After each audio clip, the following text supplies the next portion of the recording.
Friends అందరికి నమస్కారం అండి. తెలంగాణ రాష్ట్ర వ్యాప్తంగా ఉన్నటువంటి ఆసరా చేయుత పెన్షన్ లబ్ధారులకు సంబంధించి ప్రభుత్వం నుంచి వృద్ధులకు ఒంటరి మహిళలకు 4016 రూపాయలు, దివ్యాంగులకు 6016 రూపాయలు ఎప్పుడెప్పుడు అందిస్తారని చెప్పేసి చాలా మంది అయితే ఎదురు చూస్తున్నారు. ఈ తరుణంలోనే మంత్రి సీతక్క మరొక లేటెస్ట్ అప్డేట్స్ అయితే రావడం జరిగిందండి. ఈ రోజు తేదీ చూసుకున్నట్లయితే 11వ తారీఖు రాష్ట్రంలో రైతులకు సంబంధించి రైతు భరోసా అమలు చేస్తున్నారు. అదేవిధంగా ఆసరా పెన్షన్ లబ్ధారులకు సంబంధించి కొత్త పెన్షన్లు ఎప్పటి నుంచి జారీ చేస్తారు, సంబంధించినటువంటి పెన్షన్ల విషయంలో చాలా మంది అయితే ఆతృతగా ఎదురు చూస్తున్నారు అనమాట. ప్రభుత్వం ఇటీవల కాలంలోనే చెప్పినట్టుగానే 4 పథకాలను కొన్నిటిని అమలు చేస్తూ వస్తుంది. మనకు రేపు పెన్షన్ల నిర్ణయం అయితే తీసుకోబోతున్నారట. ఈ పథకాలకు సంబంధించి ఆ వివరాలు అనేది కూడా వీడియోలో తెలుసుకునే ప్రయత్నం అయితే చేద్దామండి. మంది అంటున్నారు, అన్న మాకు 2 నెలల 3 నెలల పెన్షన్ కూడా రాలేదు, అసలు ఈ మార్చి నెలనన్నా ఇస్తారా ఇవ్వరా అని చెప్పేసి అడుగుతున్నారు అనమాట. ప్రభుత్వం వితిన్ 15 రోజుల్లోనే కొత్త రూల్స్ అనేది రాష్ట్ర వ్యాప్తంగా అమలు చేయబోతున్నారు. ఆ వివరాలన్నీ కూడా వీడియోలో తెలుసుకునే ప్రయత్నం చేద్దామండి. వీడియోను చివరి వరకు పూర్తిగా చూడండి.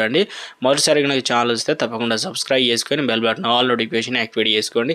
చూస్తున్నారు కానీ లైక్ చేయడం మర్చిపోతున్నారండి, వెంటనే లైక్ చేయండి. ఇక లేట్ చేయకుండా వీడియోలోకి అయితే వెళ్ళిపోదామండి. మనం తెలంగాణ రాష్ట్రంలో ఇటీవల కాలంలో ప్రభుత్వం మనకు ఆసరా పెన్షన్లు మాత్రమే ఇస్తున్నారు కదా. ఈ ఆసరా పెన్షన్ల ప్లేస్ లో చేయుత పెన్షన్లు అనేది ఇవ్వనున్నట్లు ఇందుకు సంబంధించి మార్చి నెల నుంచి కొందరి గుడ్ న్యూస్ అయితే వినబోతున్నట్లు చెప్పేసి అప్డేట్స్ అయితే అందుతున్నాయండి. రాష్ట్రంలో ప్రభుత్వం చెప్పినట్లుగానే 4016 రూపాయలు ఆసరా చేయుత పెన్షన్లు అనేది అవుతాయని చెప్పేసి మార్చి నుండి అప్డేట్స్ అయితే వస్తున్నాయండి. మంత్రి సీతక్క కీలక ప్రకటన చేశారు. తెలంగాణలో చాలా మంది ఎదురు చూస్తున్నారు. 4 పథకాల్లో కొత్త రేషన్ కార్డులు, అసలు కొంతమంది ఏమో అప్లికేషన్ చేసుకున్న వారికి అసలు లిస్ట్ లో పేరు ఉందా లేదని చెప్పేసి కొంతమంది అడుగుతున్నారు. కొంతమంది ఏమో పాత రేషన్ కార్డులు కూడా కొన్ని క్యాన్సిల్ చేస్తున్నారట కదా. అందులో ఎంతమంది క్యాన్సిల్ చేయబోతున్నారు, అసలు మా కార్డులు ఉంటాయా ఉండా అని చెప్పేసి చాలా మంది డౌట్ పడుతున్నారు. అయితే ప్రభుత్వం 3 లక్షల పాత రేషన్ కార్డులు కూడా క్యాన్సిల్ చేయబోతున్నారట. దాదాపు 89 లక్షల మంది ప్రజలు అయితే ప్రతి నెల రేషన్ కార్డు సంబంధించి రేషన్ సరుకులు అయితే తీసుకుంటున్నారు. దీంతో పాటు ఉగాది కానుకగా కొత్తవి పాతవి 2 కలిపి ఒకేసారి ప్రభుత్వం ఇవ్వాలని భావిస్తున్నారు.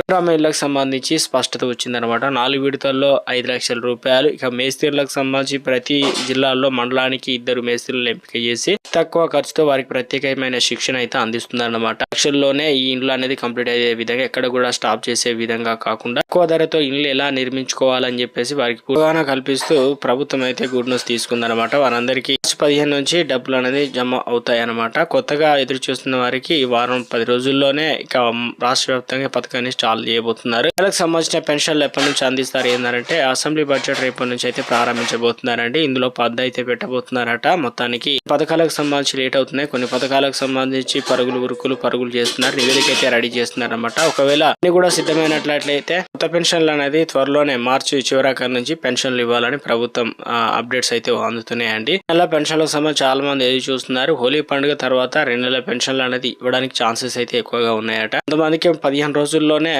ఏదైతే పెన్షన్లకు సంబంధించి రూల్స్ వచ్చాయన్నమాట. భర్త చనిపోయిన భార్యకు వితిన్ ట్రాన్స్ఫర్ చేస్తున్నారు అనమాట. ఎంపీడీఓలు ఇక పంచాయత్ సెక్రటరీ లాగిన్ అదే ఎంపీడీఓ కార్యాలయంలో ఇవ్వడం అయితే జరిగింది. కాబట్టి తప్పనిసరిగా తగిన డాక్యుమెంట్లు ఇచ్చినట్లయితే భర్త చనిపోయిన భార్యకు వితంతు పెన్షన్ అయితే ట్రాన్స్ఫర్ చేస్తారండి. గుడ్ న్యూస్ అయితే వచ్చిందన్నమాట.